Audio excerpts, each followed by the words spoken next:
Tally Prime या tele ERP9 with GST, अगर उसमें डेबिट नोट की बात करें तो डेबिट नोट कब जारी किया जाता है? डेबिट नोट मान लेते हैं, एग्जांपल देते हैं पहले, डेबिट नोट कब जारी करते हैं? डेबिट नोट तब जारी करते हैं जब हम किसी पर्सन से यानी किसी दुकानदार से कोई सामान खरीदते हैं, और सामान अगर हम मुझे घर पे लाने के बाद या मुझे खरीदने के कुछ समय बाद या कुछ समय या बोल सकते हैं बीतने के बाद अगर हमें पता चलता है कि उसमें से कुछ सामान डैमेज है, ख़राब है, उसको हम यूज़ नहीं कर सकते हैं, तो जो सामान का जो वैल्यू, मतलब एग्जांपल देते हैं कि मान लीजिए मैंने 5 पेन लिया और 5 रुपये के हिसाब से लिया, तो 5 पचे 25 रुपये हुए, ठीक है। तो हमने उस शॉपमैन को 25 रुपये दे के निकल गया। बाद में मुझे पता चला कि उसमें से जो कि 3 पेन तो सही है, लेकिन 2 पेन हमारा सही नहीं, यानी कि 2 पेन का दाम हुआ कितना, 5 दूनी के 10 रुपये, यानी 2 पेन का दाम 10 रुपये हुआ। अब हमने गया उससे बोला कि आप अपना पेन लीजिए और मुझे 10 रुपये वापस करिए, क्योंकि आपका पेन अनलेस है, इसको हम यूज नहीं कर सकते हैं, ख़राब है।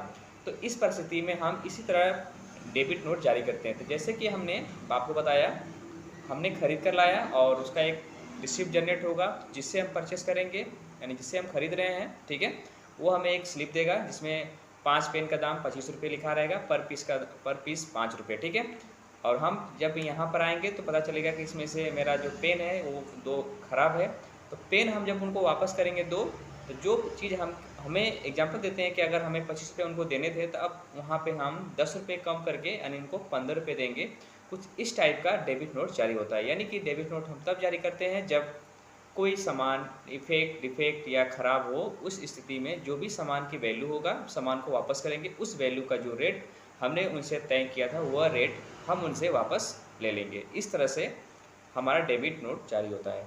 अगर क्रेडिट नोट की बात करें तो क्रेडिट नोट क्या होता है? क्रेडिट नोट की अगर बात करें तो हम सिंपल है, जैसे हमने डेबिट नोट की बात किया तो उसी तरह क्रेडिट नोट, हमारे द्वारा बेचा गया सामान, हमारे द्वारा बेचा गया सामान, सपोज किसी को हमने बेचा, ठीक है, तो हमने सेम वही रह सकते हैं कि 5 पेन हमने किसी को बेचा, ठीक है। तो बेचने के बाद उसने अगले दिन मुझे कॉल किया, कैसा है कि इसमें भी आपका एक सामान जो कि ख़राब है, ठीक है। उसने बोला कि एक सामान आपका ख़राब है, तो आप अपना एक सामान लीजिए और जो हमने आपको 5 सामान का 25 रुपये दिया था उसमें आप मुझे 5 वापस कर दीजिए, या फिर हम जो 25 रुपये का सामान परचेस किया हूँ उसमें से एक सामान वापस कर रहा हूँ और 20 रुपये आपको ट्रांसफ़र कर दे रहा हूँ, हिसाब हमारा बराबर। इस तरह से यानी ग्राहक के द्वारा हमें, ठीक है, ग्राहक के द्वारा डेबिट नोट जारी होगा और हम उनको क्रेडिट नोट जारी करेंगे। Thanks for watching.